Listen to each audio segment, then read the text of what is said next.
जो जौनपुर है ये ऋषि जमदग्नि की तपस्थली है। यह एक गोमती नदी के किनारे पर बसा हुआ स्थान है। गोमती का मतलब होता है गाय वाली, जैसे बुद्धिमती का मतलब होता है बुद्धि वाली, रूपमती का मतलब होता है रूप वाली, उसी तरह से गोमती का मतलब होता है गाय वाली। ये जो नदी है ये गाय वाली नदी है। गाय वाली नदी का मतलब इसी नदी के किनारे जब ये सृष्टि बनी थी उसके बाद गायें फली फूली हैं, क्योंकि यहाँ पर खूब सारा चरागाह था। दूब नाम जो पोषक दूब है वो यहीं पर उगती थी और यहीं पर गौएं चर करके हृष्ट पुष्ट होती थीं और अपनी संतति का संवर्धन करती थीं। इस नदी के किनारे गायें जितनी सुखी रहीं उतने इतिहास में कहीं पर भी अन्य स्थान पर गायें सुखी नहीं रही हैं, इसलिए इस नदी का नाम ही गाय वाली नदी पड़ गया, गोमती। तो इस गोमती नदी के किनारे जमदग्नि ऋषि का आश्रम है, जमैथा जिसको आजकल आप लोग बोलते हैं। वहाँ पर हम गए, वहाँ जा कर के हमने प्रणाम किया। क्यों किया? क्योंकि जमदग्नि ऋषि गौभक्त थे, गायों की सेवा करते थे, और गायों की सेवा करने वाला धर्म अर्थ काम मोक्ष चारों पुरुषार्थों का मालिक हो जाता है। उसके घर में खूब सुख समृद्धि संपत्ति हो जाती है। इसलिए उनके यहाँ खूब सुख समृद्धि संपत्ति थी। कार्तवीर्य नाम का जो राजा था, जो सहस्त्रबाहु कहा जाता था, वो एक बार उनके आश्रम में आया और उनके आश्रम की समृद्धि देख करके उसको बड़ी ईर्ष्या हो गई कि ये तो राजाओं से भी ज़्यादा ठाठ से रह रहे हैं, इनके पास तो हमारे से भी ज़्यादा संपत्ति है। तो उसने पता लगाना चाहा कि इनके पास इतनी संपत्ति कहाँ से आई, सोर्स पता चले। तो पता चला गऊओं की सेवा से इनको मिला है। तो वो चाहता तो अपने घर में अपने राज्य में जा करके वहाँ गाय की सेवा करके वो भी समृद्ध हो सकता था, लेकिन वो मर्म को नहीं समझा। उसने समझा कि इनके यहाँ जो गायें हैं इन्हीं के कारण समृद्धि है। तो बोला इन्हीं को हाँक के ले चलो। ज़बरदस्ती गायों को हाँक करके अपने सैनिकों के माध्यम से लेके जाने लगा।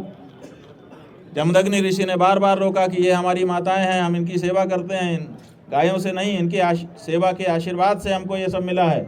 लेकिन वो समझने को तैयार नहीं हुआ, लेकर के चला गया। परशुराम जो जमदग्नि ऋषि के सबसे छोटे बेटे थे, उनको जब इस बात का पता चला तो ब्राह्मण होते हुए भी उन्होंने अपने हाथ में फरसा उठा लिया, क्योंकि शास्त्रों में ये कहा गया है कि गाय के लिए, ब्राह्मण के लिए और किसी सताए जा रहे व्यक्ति के लिए अगर कोई व्यक्ति शस्त्र उठाता है तो वो दोषी नहीं होता है। मर जाना, मार डालना, ये अगर गाय, ब्राह्मण और किसी निर्बल सताए जा रहे व्यक्ति के लिए कोई करता है तो वो दोषी नहीं होता है। ये शास्त्र वचन है। इसी शास्त्र वचन का आश्रय लेकर के उन्होंने अपने हाथ में फरसा उठाया और ललकार दिया कार्तवीर्य को। 17 अक्षौहिणी सेना, जैसा कि पुराणों में लिखा है, लड़ने के लिए आई परशुराम जी से। लगभग 37 लाख की सेना, सब मारी गई। परशुराम जी ने सबका संहार कर दिया, लेकिन गौओं की रक्षा की। तो बड़ी लड़ाई लड़ करके भी गौओं की रक्षा करने का जो इतिहास हमारे यहाँ प्राप्त होता है, अनेक इतिहास हैं, उनमें से एक इतिहास आपके जौनपुर से जुड़ा हुआ है, जमदग्नि ऋषि की इस तपस्थली से जुड़ा हुआ है। इसलिए उस स्थान पर जा कर के तब हम आपके पास आए हैं। यहाँ से आगे हम जा रहे हैं। मुख्यमंत्री योगी हैं, लेकिन योगी जो है, ये नियम है अपने देश में कि लोग जो है राज छोड़ करके सन्यासी बनते हैं। उनका समादर भी हुआ है। जो राजा राजपाट छोड़ करके योगी सन्यासी बने थे, उनका समाज ने खूब आदर किया। लेकिन कोई सन्यासी अगर राजकाज में वापस जाता है, गृहस्थी में वापस जाता है, संसार में वापस जाता है, तो अपने समाज में उसका सम्मान नहीं होता है। जब तुम योगी बन गए थे, जब तुमने माँ बाप छोड़ दिया था, घर बार छोड़ दिया था, तो फिर तुम सांसारिक पद पर क्यों गए? क्यों मुख्यमंत्री होकर के वेतन ले रहे हो? ये हमारा उनसे सवाल है। तो कोई योगी जो है, गोरखनाथ जी ने कहा था कि जो योगी होगा, राजा योगी हो सकता है लेकिन योगी राजा नहीं हो सकता है। वापस रिवर्स गियर नहीं है। थूक करके चाटना, जिस चीज़ को हमने छोड़ दिया, माने हमने थूक दिया, अब उसको हम फिर से स्वीकार कैसे कर सकते हैं? जो घर बार छोड़ करके, संसार छोड़ करके हम आए थे, उसको फिर से हम कैसे संभालने के लिए जा सकते हैं? तो ये बड़ा प्रश्न है। और आने वाली पीढ़ियों के लिए भी इसमें नजीर है कि अगर इनके सामने ये प्रश्न हमने उठा करके निर्णय नहीं किया तो आने वाले दिनों में हमारे घरों के बच्चे सन्यासी भी बन जाएंगे और नौकरी पेशा और व्यापार भी कर लेंगे, पैसा भी कमाएंगे और साथ साथ में अपने आप को सन्यासी भी कहेंगे। ये दुरंगा मामला हो जाएगा, सन्यास धर्म कलंकित हो जाएगा। इसलिए जरूरी है कि अगर आप घर बार छोड़ करके विरक्त हुए हो तो विरक्त के अनुसार जीवन यापन करो, और अगर आपको वापस जाना है तो कपड़ा निकालो, सादा ड्रेस पहन करके मुख्यमंत्री बनो। कौन मना करता है? योगी जी को आपके साथ आना चाहिए, आपके अभियान हाँ जी। कोई संत धर्म सम्मत बात करता है तो ऐसी क्या मतलब चीजें आ जा रही है कि वो सरकार के निशाने पे आ जा रहा है, जो लोग सत्ता में बैठे बात यह है कि सरकारों को अब ये वहम हो गया है कि हम सबसे ऊंचे हो चुके, हम जो कहें वही सब लोग करें। भुज बल विश्व वश्य करी, राखिसी को न स्वतंत्र, मंडली का मणि रावण राज करे निज मंत्र। तुलसीदास जी ने लिख दिया है कि अपनी भुजाओं के बल से पूरे विश्व को वश में कर लिया, और उसके बाद सबके बीच में बैठ करके अपने मंत्र से, माने अपने मनमानी राज कर रहा था। जो वो कह दे वही धर्म। तो अब जो पार्टी है सत्ता में, उसके मन में ये बात आ गई है कि जो संत हमारे अनुसार बोलेगा वही संत है, नहीं तो हम असंत घोषित कर देंगे, उसके ऊपर लांछन लगा देंगे, उसको पीड़ित कर देंगे, उसके ऊपर डंडा पुलिस से चलवा देंगे, ये सब करेंगे। हम चाहते हैं कि देश में ये जो नक्काल आ गए हैं, ये जो काल नेमी आ गए हैं, ये जो ढोंग पाखंड शुरू हो गया है, असली और नकली की कोई भेद ही नहीं रह गया, पहचान ही नहीं रह गई। जो चाहे ड्रेस पहन ले, उतने से वो अपने आप को उस रूप में ख्यापित करने लग जाता है। यहाँ पर पुलिस वाले खड़े हैं, हम उनसे पूछना चाहेंगे कि कोई भी खाकी का ड्रेस पहन करके आ जाए, क्या आप उसको पुलिस वाला मानोगे? कहेंगे कि नहीं मानेंगे, जब तक वो पुलिस के रूप में ट्रेनिंग लेकर के नियुक्त होकर के नहीं आया होगा और उसके अनुसार का काम नहीं कर रहा होगा। यहाँ पर दूसरे लोग हैं, अलग अलग वेशभूषा धारण किए हुए हैं। क्या केवल वेशभूषा धारण करने से कोई जिस तरह की वेशभूषा धारण किया है वो हो जाता है? नहीं होता है। उस व्यक्ति को जैसी वेशभूषा धारण की है वैसा आचरण भी करके दिखाना पड़ता है। आप बताइए कि अपने बीच में ऐसे बहुत से लोग हो गए हैं जो गेरुआ कपड़ा पहन करके अपने आप को जोगी जति सन्यासी बता रहे हैं। क्या कोई सन्यासी अपने नेतृत्व में पशु हिंसा कर सकता है? क्या गाय का मांस या दूसरा मांस काट करके पशुओं को बेच सकता है? लेकिन धड़ल्ले से बेच रहे हैं और हमारा ही वोट लेकर के बेच रहे हैं। तो ये जो वेशभूषा का अनादर हो रहा है, जो आचरण कुछ है, वेश कुछ है, वाणी कुछ है, ये जो नकली चीज़ अपने समाज में आ गई है, ये समाज के लिए खतरा है। इसलिए ये जो हमारी यात्रा है, इस यात्रा के माध्यम से हम चाहते हैं कि धर्म युद्ध आरंभ कर दिया जाए। धर्म युद्ध आरंभ होने का मतलब क्या है कि एक लाइन बीच में खिंच जाएगी। जब युद्ध होता है तो एक लाइन खिंच जाती है, कुछ लोग इधर होते हैं, कुछ लोग उधर होते हैं। तो अब कम से कम जो असली होगा वो असली के साथ खड़ा होगा, जो नकली होगा वो नकली के साथ खड़ा होगा। दो गोल बन जाएंगे, और जैसे ही दो गोल बनेंगे फिर केवल इतनी ही परीक्षा होनी रहेगी कि कौन असली है कौन नकली है। तो पहले दो गोल तो बने, अभी तक गोल ही नहीं बन रहा था। सब उसी में सावधान 22 पसेरी हो रहा था, उसी में अच्छे लोग पीछे जा रहे थे। जो नक्काल हैं वो आकर के अपना माया जाल फैला करके जनता को मूर्ख बना रहे थे, और जो असली लोग हैं वो भी गेहूं के साथ गुण पीसने की तरह से पीस जा रहे थे। तो इसलिए ये जरूरी हो गया कि असली असली एक तरफ हो, नकली नकली एक तरफ हो। जो जैसा होता है वैसे ही की बात उसको अच्छी लगती है और वैसे ही के पास वो खड़ा होता है जा करके। गायें गायों के साथ चली जाती हैं, हिरन हिरन के झुंड में मिल जाता है, सिंह सिंह के साथ चला जाता है। उसी तरह से जो असली होता है वो असली के साथ चला जाता है, जो नकली होता है वो नकली के साथ चला जाता है। इसलिए हमने बीच में लाइन खींच दी है। अब दो गोल बनेगा धर्म युद्ध में, और दो गोल जब बनेगा उसके बाद प्रमाणों की परीक्षा से पता चलेगा कि ये जो दो गोल बन गए हैं इसमें से एक असली है और एक नकली है। जो असली होगा वो बचा रह जाएगा, और जो नकली है उसकी माया का जाल छिन्न भिन्न होकर के समाप्त हो जाएगा, और इस तरह से सनातन धर्म फिर से असलियत में सामने आ जाएगा। जो कि आज बागेश्वर धाम ने हमारे पास पत्रकारों के माध्यम से संदेश भेजा था कि हमें आमंत्रण नहीं मिला है।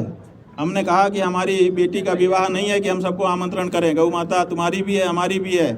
हम खड़े हो रहे हैं, तुम भी खड़े हो सकते हो, या तो हमारे साथ आके खड़े हो जाओ, या तो जहाँ हो वहीं खड़े हो करके अपनी गोल बना करके कहो कि हम भी गाय के साथ हैं। और अगर तुमको ये है कि हमको बुलाया जाए तब हम आए, तो हमने पत्रकारों के माध्यम से ही उनको सादर आमंत्रण भेज भी दिया। राम भद्राचार्य जी हमारे संप्रदाय के ही नहीं है। वो जिस संप्रदाय के हैं उसमें उनका चलता होगा, वो अपने संप्रदाय की बात करें। शंकराचार्य 2500 साल से चले आ रहे हैं, रामानंदाचार्य जी तो अभी 700 साल से आए हैं। तो 2500 साल से जो परंपरा चल रही है उसमें रामानंदाचार्य कैसे बोलेंगे? ऐसा है कि हमारे शंकराचार्य होने पर सवाल उठाने का अधिकार किसको है? हमारे यहाँ हमारा धर्म जो है उसमें शंकराचार्य 4 हैं और वो सर्वोच्च हैं। तो जब सर्वोच्च शंकराचार्यों ने, एक पीठ पे तो हम ही हैं, बाकी 3 पीठ के रहे, जब उन्होंने हमारा अभिषेक कर दिया, हमको घोषित कर दिया, जब राष्ट्रपति किसी को शपथ करा देगा, अब उसके बाद कोई कह सकता है, भले विपक्षी पार्टी का हो, कि हम इनको प्रधानमंत्री नहीं मानते। राज्यपाल ने जिसको शपथ करा दिया मुख्यमंत्री के रूप में, उसके बाद कोई कह सकता है कि हम इनको मुख्यमंत्री नहीं मानते। उसी तरह से जब बाकी के 3 शंकराचार्यों ने हमारा अभिषेक करके हमको शंकराचार्य घोषित कर दिया, तो किसी की औकात है कि वो कहे कि हम इनको नहीं मानते? तुम्हारे मानने से कोई शंकराचार्य बनता है? तो क्या किसी मुख्यमंत्री को, क्या किसी राजनीतिज्ञ को, क्या किसी मुख्यमंत्री को ये अधिकार है कि वो शंकराचार्य बनाए या बिगाड़े? जो बनाता है उसी को बिगाड़ने का अधिकार होता है। शंकराचार्य ही बनाते हैं, दूसरा कोई नहीं बनाता। भाजपा के एक नेता का बयान है कि केवल एक जाति की ही गाय को माता माना जाता है। भाजपा के नेता जानते ही नहीं हैं, गौ विश्वस्य मातरः, हमारे वेद, हमारे शास्त्र पहले से कहे आए हैं कि गाय पूरे विश्व की माता है, वो सबका भरण पोषण करती है। कोई हिंदू है, ब्राह्मण है, क्षत्रिय है, वैश्य है, शूद्र है, भेद नहीं करती गाय, वो सबका पोषण करती है। यही नहीं, कोई अगर हिंदू नहीं है, ब्राह्मण, क्षत्रिय, वैश्य, शूद्र में से नहीं है, इतर है, तो उसको भी गाय भेद नहीं करती है। जब वो उसकी सेवा करता है तो रोम रोम से आशीर्वाद देती है और दूध जैसा अमृत देकर के पोषण देती है। गाय सबको अपना बच्चा मानती है, इसलिए सबकी वो माता है। ये कहना कि एक जाति विशेष की माता है, इसका मतलब है कि जो कह रहा है उसको हिंदू धर्म का पता ही नहीं है कि हिंदू धर्म होता क्या है। रोहिंग्या है वो, रोहिंग्या विदेश से आया हुआ है, उसका नाम सार्वजनिक करो और रोहिंग्या कह के बुलाओ, क्योंकि उसको हिंदू धर्म का मर्म नहीं पता है। अगर हिंदू घर में जन्मा होता, संस्कार होते, तो इस तरह की बात नहीं कह सकता था। 27 के चुनाव में क्या संत समाज विरोध करेगा? 2027 2028 से हमें लेना देना नहीं है बंधुओं, हम तो 2026 से रूबरू हैं। जब 2026 में वो सरकार है जो अपने आप को कहती थी कि हम हिंदू हैं, हम गौ माता की रक्षा करेंगे, तो जब 2026 की सरकार नहीं कर रही है तो हम अभी तो उससे मांग कर रहे हैं। अभी हम अगली कल्पना क्यों करें? अभी तो हम जो सरकार हमारे वोट से बनी हुई है उसी से हम सवाल पूछ रहे हैं कि तुमने हमसे कहा था, वादा किया था, तुमने हमारा वोट लिया था, बताओ क्यों गौ माता की रक्षा नहीं कर रहे हो? महाराज जी, अगर सरकार आपकी सारी बातें मान लेती है तो आपका, सरकार मान लेती है, यहीं से हम उनका जयकारा बोल करके वापस चले जाएंगे। माने तो हमारा कोई लेना देना नहीं है, हम किसी एजेंडे पे नहीं चल रहे हैं। हमारा एक ही एजेंडा है, गौ माता की रक्षा, और वो इसलिए है कि वेदों शास्त्रों ने हमको आदेश किया है कि तुम ये करना, और पूरे देश का हिंदू जिसके हम गुरु हैं वो ये चाहता है, इसलिए पूरे देश की आवाज़ और सनातन धर्म के शास्त्रों की आवाज़ उठाने के लिए हम ये काम कर रहे हैं। महाराज जी, अब तक उत्तर प्रदेश की सरकार गौ हत्यारों से चंदा लेकर के राजनीति चमका रही है। हमारे कहने से अगर गौ हत्या बंद करने का कानून बनाएंगे तो चंदा मिलना बंद हो जाएगा, इसीलिए हमसे डर रही है और कोई दूसरा कारण नहीं है। आपको लगता है कि अगली जो सरकारें आएंगी वो आपका जो अगली जो सरकारें आएंगी उनको ये रहेगा ना कि पिछली सरकार इस कारण से चली गई है, मैं ये काम ना करूं नहीं तो मैं भी चला जाऊंगा। डर तो होना चाहिए ना। क्या योगी जी को आपके साथ आना चाहिए सब अभियान में? योगी जी को क्यों नहीं आना चाहिए, जब वो भी कहते हैं कि मैं जती हूँ, सन्यासी हूँ, हिंदू हूँ, महंत हूँ, मैं भी गौ भक्त हूँ।